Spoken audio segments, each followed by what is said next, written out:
The colors and finishes that make your baby's room look beautiful could be the same ones silently harming their brain, lungs, and hormones.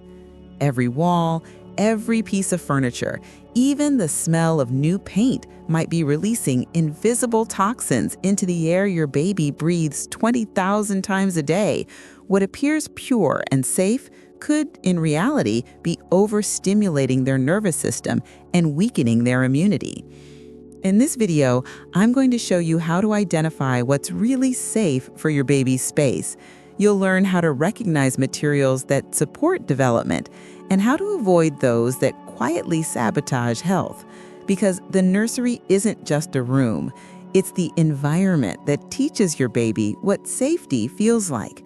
If you skip this, you might never realize that the same paint that looks soft and harmless can affect sleep, mood, and even learning. But if you stay with me until the end, you'll understand how to create a space that heals instead of harms, a room that nurtures emotional balance, deep rest, and neurological growth. The colors and finishes that make a baby's room look beautiful could be the same ones silently harming their brain, lungs, and hormones. Every wall, every piece of furniture, even the smell of new paint might be releasing invisible toxins into the air your baby breathes 20,000 times a day. What appears pure and safe could actually be overstimulating their nervous system and weakening their immunity. This video reveals how to identify the hidden dangers in paints, glues, and synthetic materials that most parents never suspect, and how to choose finishes that protect your baby's body and mind. Because a nursery isn't just a decorated space, it's the environment that teaches your child what calm and safety feel like. If you skip this, you might never realize that the same paint that looks soft and harmless can affect sleep, mood, and even learning. But if you stay with me until the end, you'll understand how to create a space that heals instead of harms, a room that nurtures emotional balance, deep rest, and neurological growth. Behind the soft colors and delicate decor of a nursery lies an invisible reality that few parents ever question. The clean scent of new furniture or freshly painted walls is often celebrated as a sign of care, yet it can be the first warning of chemical saturation in the air. What we call new is often the smell of volatile organic compounds escaping from paints, glues, sealants, and synthetic fabrics. These microscopic gases fill the space your baby breathes, entering the bloodstream and reaching the brain within seconds.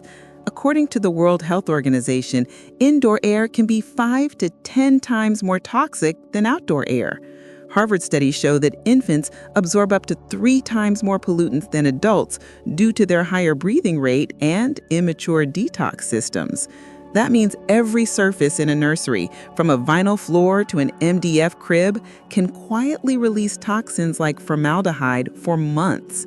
Formaldehyde is a recognized carcinogen, but even in small concentrations, it irritates the nervous system, disrupts sleep, and triggers inflammation. Add synthetic air fresheners, polyester curtains, or foam mattresses, and you create a perfect storm of hidden contamination inside a space meant for peace.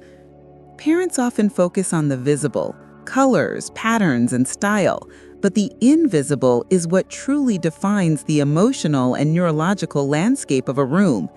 Each chemical particle in the air acts like static noise for a baby's developing brain, constantly signaling alert instead of rest. This is why some babies seem unsettled or overly sensitive. The problem isn't behavioral, it's environmental. The human brain begins to form sensory and emotional connections long before a baby speaks their first word. During these early months, the environment becomes the main teacher. Every scent, sound, and vibration sends information directly to the emotional center of the brain. When this system receives signals of safety, the body relaxes. But when it senses disturbance, it produces cortisol, the stress hormone. VOCs and heavy metals found in paints and finishes don't just irritate the airways, they alter how the nervous system interprets safety. Exposure to these compounds interferes with neurotransmitters like serotonin and dopamine, responsible for calm and emotional balance. The result is babies who seem to cry without reason or wake repeatedly, not behavior, but biology. Research shows that even low-level exposure to indoor toxins can affect cognitive development and delay sensory integration. The problem worsens when combined with electromagnetic fields from monitors, Wi-Fi routers, and cameras. These fields disrupt melatonin production, reducing deep sleep, the stage when memory forms and growth hormones act. This subtle mix of chemicals and electromagnetic interference reprograms how the baby's body perceives its environment. Instead of associating the room with safety, the subconscious registers tension. Over time, this shapes physiology and emotion.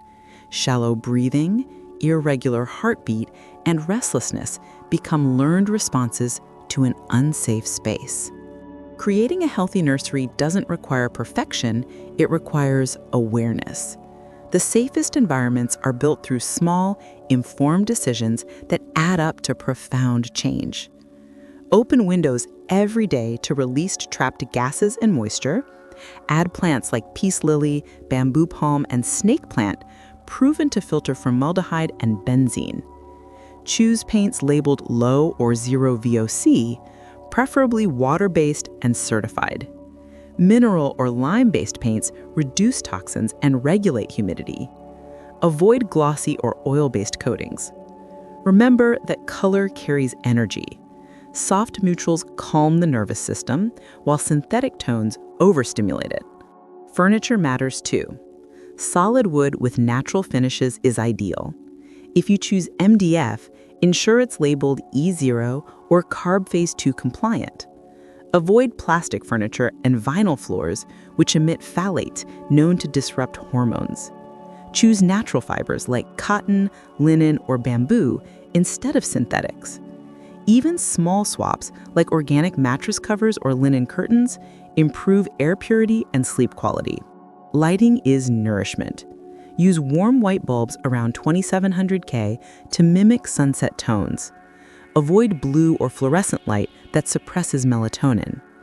At night, dim the light gradually to help the body transition to rest. Keep electrical devices away from the crib and unplug what's not in use. Use natural materials that ground the space: wool, clay, wood. These textures restore balance and coherence to the environment. When air, surface, and energy align, the nursery becomes a living organism that breathes, vibrates, and supports development. Awareness becomes transformation when theory meets reality. Families who replaced high VOC paint with natural clay-based paint saw coughing disappear within 2 weeks. Another family moved their Wi-Fi router away from the crib and noticed better sleep. Simple changes like replacing polyester curtains with organic linen improved calm and comfort. When toxic materials are removed and the energy field is harmonized, the nervous system relaxes. This relaxation communicates directly to the baby's brain. You are safe. From that safety emerges better sleep, stronger immunity, and faster cognitive growth. Every object carries frequency. Every color, texture, and surface holds a vibration that the body perceives before the mind understands. The nursery is a field of electromagnetic, acoustic, and emotional information. When frequencies align, the space transmits peace. When they conflict, they produce chaos that the baby absorbs through the senses.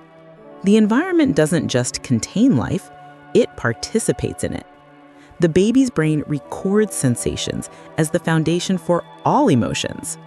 A calm and gentle room becomes an imprint of security that the child carries for life.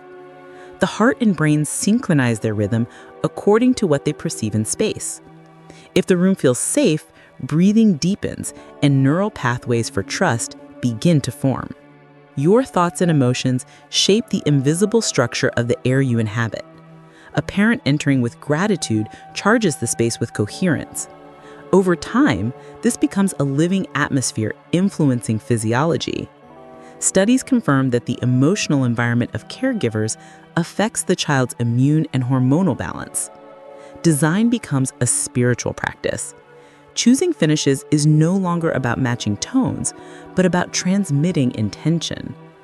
Every gesture, from cleaning the air to choosing natural paint, becomes an act of harmony.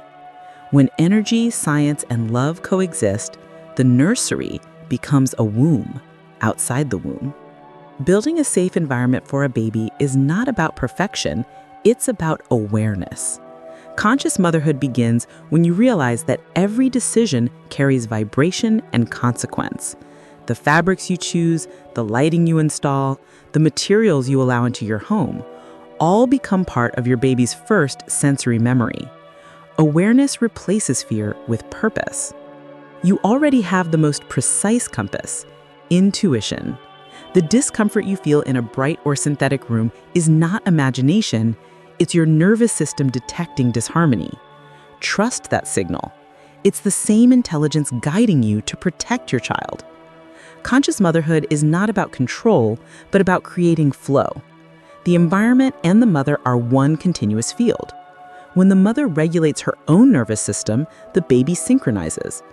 This emotional resonance means babies borrow their parents' calm until they learn to self-regulate.